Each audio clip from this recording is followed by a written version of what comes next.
everyone, this is Daniel, your host of the Mirror Sphere. Thank you for all being here. Today, I have a big announcement. I don't know if you all know, but I am a massive Final Fantasy fan. Since Final Fantasy VII, I played almost all the Final Fantasies. A couple I was not very impressed with, like, 10x2 and stuff like that. But I loved 11, I loved 8, I loved 9, I loved 12 was pretty good. 13, I'm not really sure. I don't really remember 13. But I remember 14 is one of my favorite MMOs ever made. 15 was pretty good. It had some disappointments, like the land was kind of barren. But it was still pretty impressive. And now we have Final Fantasy 16 website has launched. They have posted a couple things. In my description of this video will be a link to the website. So if you want to go and, read it yourself, see what they have. But I've written down some of the highlights from the website. They put out just barely any information. There's a trailer. If you haven't seen the trailer, go watch the trailer. It was really good. Yoshi P is a massive, he's the producer, I believe, of this one. And he's also head of Final Fantasy 14. And that guy had saved Final Fantasy 14 online with The Realm Reborn. And it has been amazing ever since. The dude's a genius. He's literally my favorite producer of all video games ever. And he's freaking a crazy gamer. He loves the community. He's very open. He's one of the most open person I've ever met from a gaming company. Him and his team have constantly updating 14. They're constantly listening to feedback. They're constantly engaged with their fans. And he's constantly telling us, he hears us. He hears our complaints, especially when it comes to 14. They have improved that game throughout its history. And he is honest with his fans. He comes out when I said, hey, we'd like this. He either comes out and says, yeah, we could do that, or no, we're not going to be able to do that. We're sorry, but there's no way we're going to possibly be able to put that in the game.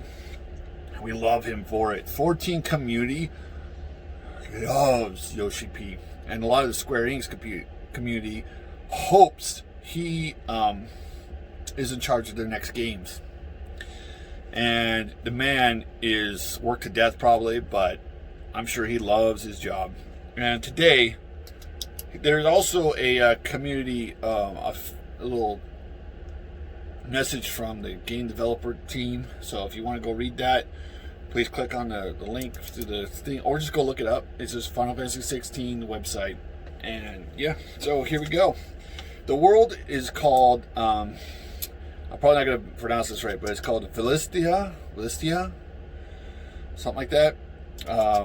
It has massive mother crystals, almost as tall as mountains. And different kingdoms are built around these crystals. So you'll notice a different when I tell you about the different lands, because they put down all the different lands. And some of them have what icons, which are, the icons are, think of them as the summons in most Final Fantasy. So Ifrit, Phoenix, Titan, Sheba. From the trailer, we have seen Titan, Sheba, what else did we see? Ifrit, did I say Ifrit? Titan, Sheba, Ifrit, Phoenix. Those are the main four. When I talk about what the characters, you'll kind of know, and the worlds, you kind of know what, The first thing is the Dutchery of Rosalia, the Grand Dutchery of Rosalia. And I think this is going to have a main part of the game, because when you get to the characters, both of them, I think the main character is like the firstborn son of the Duke. It's a small independent provinces in the western. It's made up of small independent provinces, so I think like small little kingdoms all come together as unity. Their mother crystal is the center of a volcano, and the icon is the phoenix. And the Archduke is usually the one, when he comes of age, becomes the next dominant. A dominant is a person who is possessed by the icon, pretty much. they reside within somebody within each of the kingdoms, and these dominants are either advisors. Most of them are respected as royalty, but some are feared, hunted, and killed in certain lands, and some are used as weapons of war. So it's pretty interesting. So yeah, you got the Grand Dutchery of Rosalia. Yeah, and then you got the Holy Empire of Sandabraya. It's the largest theocratic built around the Drake's Head. Drake's Head is the crystal, because each of them called Drake something. I believe, and it's ruled by its holy emperor, who's also their protector, and the dominant serves as their land's champion, and is used in war times as like the head of their army. He like leads the head of the army. The next kingdom is the kingdom of Walud. It rules the eastern lands known as Ash. Orcs and beastmen are constant war with them, and so they're constantly tested in battle.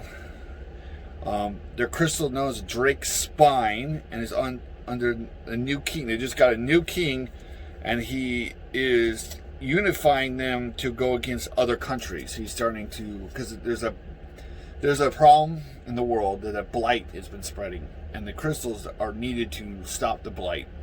So some of these kingdoms are trying to take over other kingdoms' crystals so that they can protect more land from the blight. So the next one, excuse me, the Dolomikian, I'm probably butchering these names, Republic. This is a republic. Made of 5 states. Each state provides a ruling parliament representative. Its crystal is called Drake's Fang, half hidden within the mountain range. So it's like in the middle of a mountain range is a city. And its crystal is in the middle, so it's protected by large mountains. And their icon is Titan, and is served as the head of the parliament. He's like a advisor to parliament, so he's like a very representative, very respected, wise, leader. And Titan, man. The Iron Kingdoms off the western coast is a small group of islands. The Church of the Crystalline Authority, something like that. They're an extremist faith that worships the crystals, and they believe they reign supreme. And they reign supreme over the eastern lands, the western lands. They control Drake's Breath, and it's odds with the Rosalia, because Rosalia's crystals in the middle of a volcano, which is right off their coast, and so they are at constant strife with the Iron Kingdom, because pretty much this volcano, they believe it also resides in their land, but the Grand Duke of Rosalia is always the one who becomes the next icon, or the next dominant, I should say. They're isolationists and aloof from the mainland. They speak their own language. They believe dominants to be unholy, and if found, killed. And anyone that they find born on one of these islands that is protected by them will be executed, because they believe they'll become an icon, or a dominant, I should say. Excuse me. Oh. All right. Whew. The Crystalline Dominion. Sitting at the heart of the valley, built around the tallest of all the crystals, Drake's Tail. Many very bloody battles have been fought to control this land. Finally, all the nations agreed to a ceasefire, and each nation sends a representative to form a council that rules over this area. And that way, no land owns this massive crystal by themselves, and no dominant can live there, because it'd be too powerful. And I believe that's the last kingdom. Now, some of the characters, they have a little bit, I'm not going to say everything about each of the characters. Some of it might be spoiler territory. You'll see a lot more in the trailer, so if you want to go watch the trailer, please do. I may tonight, see, it's Thursday, I may tonight do a live stream with my brother, and we'll watch the trailer together. The main character, I believe, is this one. This is probably going to be the main character you play as, because it's what this shows in the trailer. It's Clive Rosenfield. He's the firstborn son of the Archduke of the Kingdom of Rosalia.